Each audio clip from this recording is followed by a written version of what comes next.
बाबा साहब लिख गए संविधान, लिख गए संविधान। शिवम राजवंशी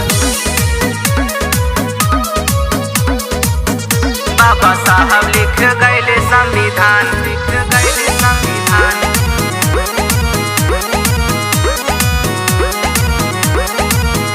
बाबा साहब बाबा साहब लिख गए संविधान, बाबा साहब लिख गए संविधान। बाबा साहब लिख गए संविधान। ले ले महू में जाना भीम बाई के ललान, भारत सवा के हवे ये रतान।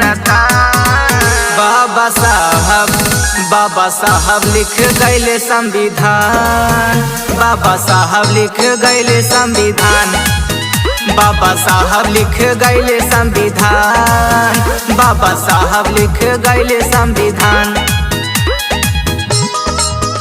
बाबा साहब लिख गए संविधान, साहब लिख गए संविधान।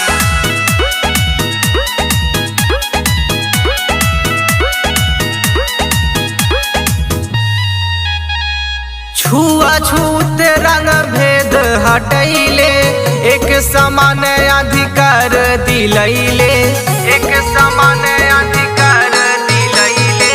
छुआछूत रंग भेद हटैले, एक समान अधिकार दिलैले।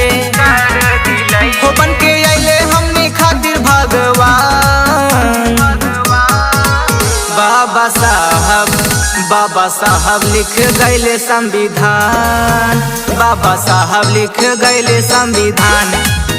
बाबा साहब लिख गए संविधान, बाबा साहब लिख गए संविधान। बाबा साहब लिख गए संविधान, साहब लिख गए संविधान।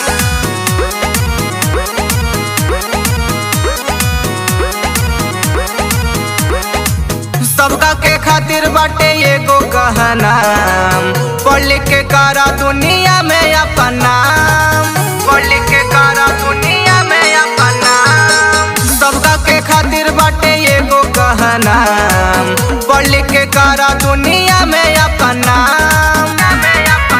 कहे शिवम राजवंशी जग जग बहुजन। बाबा साहब लिख गए संविधान, बाबा साहब लिख गए संविधान। बाबा साहब लिख गए संविधान, बाबा साहब लिख गए संविधान। जय भीम, जय संविधान।